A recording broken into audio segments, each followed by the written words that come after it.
On January 13th, 2025, Camron sat down on his podcast, It Is What It Is, and delivered one of the most brutal verbal takedowns in hip-hop history. 15 straight minutes of systematically dismantling everything Jim Jones has ever claimed about his role in Dipset, his Harlem credentials, and his character as a man. Mase was sitting right there the whole time.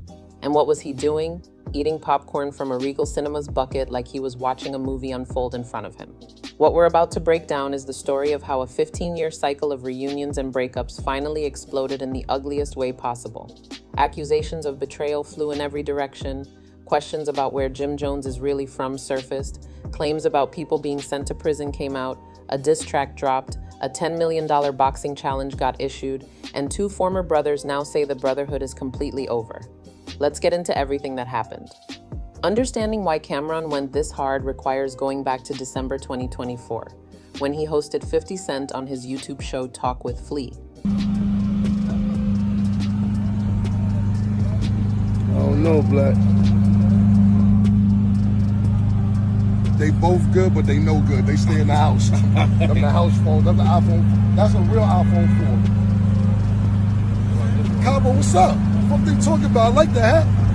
Chunky on the chest, no homo.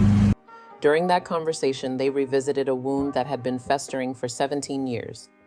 Back in 2007, Camron was deep in his beef with 50 Cent, and that's when Jim Jones and Joel Santana showed up on stage at a G-Unit concert.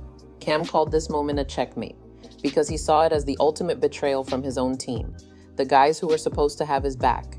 Jim Jones caught wind that Cam was talking about this again, and his response came on January 6, 2025, during an appearance on Justin LaBoy's Respectfully podcast. His exact words were, "Them dudes ain't got nothing else to think about but Capo. I did a lot for them in their life, both of them. Get off my dick." The claims kept coming after that. Jim said Cam couldn't pull nothing together and couldn't do nothing with me as a leader. And here's where things got really messy, because Jim dragged Mase into it too. His words were, "I watched Mase shit on Cam and everybody around him, like all the time." Mase taught me how to rap, and Cam always made sure I was on every single album he had. He was like, "Boy, once you figure out how to rap, the same way you act in these streets, it's gonna work for you. Just keep going." And that's all so I always gotta give credit to where credit is due and shit like that. It would be no Jim Jones. Jim basically said he carried Dipset, that Cam was a weak leader, and that Mase used to disrespect everybody, all on a podcast for the world to hear. 1 week later, Camron responded, and he did not hold back. January 13th, 2025 marked the season premiere of It Is What It Is, and Camron came prepared to address everything. His first target was Jim Jones' identity, specifically his Harlem credentials, the thing Jim has built his entire image around for over 2 decades. Cam's words cut deep. "You're a guardian angel and designer. You are from the Bronx, bro. You are not from Harlem. I did not grow up with you, man." The guy who's been repping Harlem his entire career, who made Harlem the center of his brand, just got told by his former right-hand man that he's not even from there. That claim alone would have been enough to send shockwaves through hip-hop, but Cam was just getting warmed up. What came next went into exactly how Jim Jones became part of Dipset in the first place, and this is where the humiliation really started. Cam laid it out. "Basically, you heard our freestyles, and you came up to me one day when I was chilling in front of Haji's saying, 'Yo, man, I heard the freestyles, man. Y'all killing shit.' We was like, 'All right, Jomo, thanks.'" This shit ain't no game. They can't play with me too much. I give them the floor to do that because that serves me no purpose. I got too much to worry about, too much to do. And that's when he dropped the line that went everywhere. "You was a fan, man. You begged us. You are a fan, dude. A fan. We didn't grow up with you. I put you down because you had a free crib and you were a nice guy. That's how you got down originally, period." According to Camron, Jim Jones wasn't an original member who built Dipset from the ground up. He was a fan from the Bronx who got put on because he had an apartment they could use. Cam really twisted the knife when he brought up something that completely undermines any claim Jim has to building Dipset. "Mase actually taught you how to rap, literally." Those were Cam's exact words, and he didn't just make the claim and move on. He played video clips of Jim Jones himself admitting this over the years. Multiple clips of Jim giving Mase credit for teaching him how to flow. After playing the receipts, Cam continued, "We taught you how to rap, how you ran the whole organization, how you made diplomats. Dude, you ain't made none of this." The recap of Cam's claims paints a devastating picture. According to him, Jim Jones is from the Bronx, not Harlem. He was a fan who begged to join the group. What was your reaction when Camron brought up all these old stories and everything about you? I laugh, man. I got this thing, man. People laugh at the lies, but the truth always hurt. You know, lies are more entertaining. He only got put on because he had a free apartment, and Mase literally had to teach him how to rap. Any one of those claims would be enough to end most people's credibility. Cam was just getting started. The rant took a darker turn when Camron started talking about the people around Jim Jones who ended up in prison. His words carried serious weight. Stop tricking dudes out of their freedom, bro. Because dudes get around you to put themselves in better situations, not to be in worse situations than before they met you. You send them on dummy missions and trick them out of their freedom. Names started coming out after that. Cam listed them. Max B is doing 75. I know you don't give a fuck. Jaja just wanted to be a rapper. Jaja got 10 years. We don't know where Jeter at. Stro is missing. Slicey, 12 years. His godson, who was 13 years old, 8 years. Shotty, 12 years. Camron directly implied that being associated with Jim put all these people in those situations. Cam also called out what he sees as Jim's selective memory when it comes to making peace with people. I didn't think it would be a big deal because you make up with every dude that put hands on you. I see you with C. Gutter from Junior Mafia. I see you taking pictures with True Life, Mendices, y'all having sit-downs. You heard? You get to laugh, you get to joke, but the truth is a serious thing, no matter how you look at it. The truth is what the truth is. Gunshots were let off with that. French Montana came up next. Cam put it like this. You tried to chase French Montana out of the game, and that didn't work out, so y'all got cool. So cool that you go to his movie premiere. You're sitting in the crowd watching the premiere, and they dissing you in the movie. His point couldn't have been clearer. Jim Jones can make peace with people who allegedly put hands on him, people involved in shootings, people who dissed him in movies, but when it comes to his own Dipset brothers, that's where he draws the line. Cam wrapped up his rant with these words. This is going to be the last time I address this. I'm not doing this every 7, 8, 9, 10 years. It's 2025. What are we talking about here? Through this entire 15-minute rant, Mase was sitting right there, and he didn't say a single word. A Regal Cinemas popcorn bucket sat in his hands while he snacked like he was watching a blockbuster movie unfold. The internet went crazy with memes everywhere because people couldn't believe Mase was just sitting there snacking while his co-host eviscerated Jim Jones on live audio. January 14th, 2025, the next day, brought Mase's explanation during an interview with MREC. My reason for eating popcorn is because if I try to get y'all together and y'all don't want to talk to each other, there's nothing for me to say. More context followed. Every nigga that put hands on you or you get to take you cool with him. You tried to chase French Montana out the game, that ain't work out. Y'all got cool. So cool that you go to his video shoot. It is in my power to get everybody together. It is in my power to at least make the attempt, but you can't make people talk. Mase got real about the situation after that. At the end of the day, Cam is my brother and I want the best for Jim and Cam. It don't look good and it ain't right. And I wish somebody would have did this for me 30 years ago.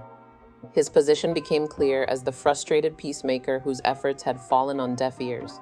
He couldn't make them reconcile, and the only thing left to do was eat his popcorn and watch the show. Jim Jones wasn't going to let this slide, but his approach took a different direction than what people might have expected. The same day Mase did his interview, January 14th, 2025, Jim posted a preview of a diss track on Instagram. When dudes play with your name, remind them who you are. Put so much work in, I could have died on the job. So what more you want to ask him? You guys taught me how to rap and now I'm platinum. Notice what he did there. Denying that Mase taught him to rap wasn't his play. He flipped it instead, basically saying, yeah, you taught me, and look what I did with it. I went platinum. January 31, 2025 brought the official release of the diss track called Jomo, with the title mocking the Jomo nickname Cam used during his rant. Lyrics from the track addressed everything directly. Is he a Bronx or is he a Harlem dude? Fuck all that. Tell me what's the problem, man. So, don't care about none of that shit, man. Don't care a little bit, man. What I'll finish with is this, man. I'm never here to downplay your character. As much as you try to degrade my character. I'm too thorough. I move through my crew thorough. Let me answer your questions. I'm a legend, up in 2 boroughs. More bars followed. Them dudes taught me how to rap, and I went platinum. They didn't think when I started rapping that I would lap them. Everybody know for diplomats I was the captain. Jim's response amounted to this. Maybe he's from the Bronx, but he's a legend in both boroughs. And maybe they taught him to rap, but he's the one who went platinum and he was the captain of Dipset, whether they want to admit it or not. A diss track wasn't enough for Jim Jones. February 27, 2025 brought his appearance on The Breakfast Club, where he issued a direct challenge. He's a birdhead. He don't want no smoke. I'll box his head off. Where's the ring at? You getting money right? You doing sports? $10 million right now. Today, man, I'll catch a flight wherever you at. You with Mayweather and them? 10 million? I'll meet you in any boxing ring. $10 million for a boxing match. That challenge still hasn't received a response from Cam. The versus situation came up during that same interview. Pardon me, not this video, shit, his movie. You're sitting in the crowd watching the premiere and they dissing you in the movie. You in the movie getting dissed and you gotta eat it, just sitting in the crowd. Back in August 2021, Dipset did a versus battle against the Lox, and Jim accused Cam and Swizz Beatz of backdooring him on the deal. Swizz, holla at me. You backdoored me. Gave that man some business that you ain't give all of us. I need triple what I had last time. Cam came back with receipts though. Text messages showed that Jim had actually offered to do verses for free because it was on his bucket list. Here's where we need to be real about where things stand, because this isn't one of those beefs that's gonna get squashed at a party or through a mutual friend. Jim Jones made everything clear during an interview with Apple Music's Ebro Darden. Nah, it's definitely no brotherhood. The brotherhood been over damn near since the Diplomats. That was where the brotherhood was at. When we ain't have nothing. When we were eating dollar chicken sandwiches. The Joe Budden podcast brought more of the same from Jim. I forgive, I just don't forget. He confirmed he's not open to squashing the beef privately. September 2025 brought similar sentiments from Camron on the Rock Solid podcast. If we can't get it together now, the implication was obvious that he's done trying. Cam also put the whole situation in perspective with numbers that really hit different. The reunions and arguments and fighting, it's been 15 years. The run was only 7 years. 7 years for Dipset's actual run together. 15 years of breaking up, reuniting, and fighting again. Nah, it ain't dissing you in the movie that you went to go see, bro. Every nigga that do something to put pressure on you, you sit there and work it out. But when they got a little genuine heart for you and all that, cool, that's the pattern. More than double the time they spent actually making music together. What about the other members and where they stand in all this? Joel Santana spoke on The Art of Dialogue in January 2025. It's not something I condone. Both of them is still my brothers at the end of the day. Nobody wins when the family feuds. Podcast culture took the blame from Joel's for escalating tensions, and he confirmed that Cam and Jim were super tight when he first joined the group. When I met them, they was in 5H, which was Jim's apartment. That detail is worth noting because even Joel's acknowledged that Jim had the apartment, which lines up with what Cam said about putting Jim on because he had a free crib. Freaky Zeke entered on social media too, questioning Jim's toughness. Was I soft in Detroit when dudes was getting at us and you was using me as a shield? 50 Cent couldn't stay out of this one, and he's been all over this beef throughout 2025, trolling Jim Jones constantly about unpaid rent, about not having heat in his studio during the Bronx cold wave, and about snitching allegations tied to the 9-Trey RICO case. Miami's LIV nightclub became the site of a clear show of alliance when 50 and Cam performed together against Jim. Comedian Desus Nice weighed in too, calling himself heartbroken that they're ruining their Dipset legacy. January 2026 still shows no reconciliation in sight. Jim Jones keeps doing interviews saying the brotherhood is over. Camron has said he's done trying to make it work. The beef has actually expanded because Dame Dash filed a $300 million defamation lawsuit against Cam over the Paid in Full TV series.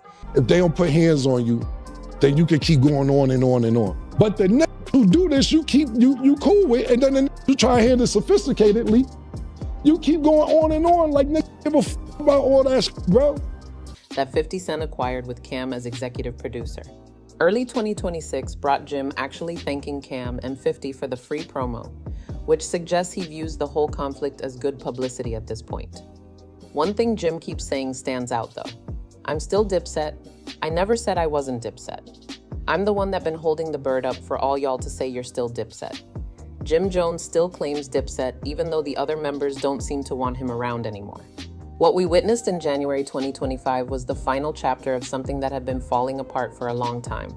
Dipset was one of the most influential groups in hip-hop history, a crew that changed the culture, changed fashion, and made Harlem the center of the rap world for years. The beef, the business disputes, and the personal betrayals were always going to catch up with them, though. Camron laid out his case in that 15-minute rant. Jim Jones came back with diss tracks and boxing challenges. Mase sat there with his popcorn trying to stay neutral, and now everybody's saying the brotherhood is over. 15 years of reunions and breakups compared to just 7 years of actually running together. They've spent more than twice the time fighting about it than they ever spent making music as a group. Cam put it best himself. It's 2025, what are we talking about here? The answer, unfortunately, is that we're watching a legacy crumble in real time, and it doesn't look like anybody knows how to put it back together. What do you think about all this? Is there any chance Dipset ever reunites again, or is this really the end? Let me know in the comments, and if you made it this far, make sure you subscribe because we'll be covering this story as it develops. Until next time.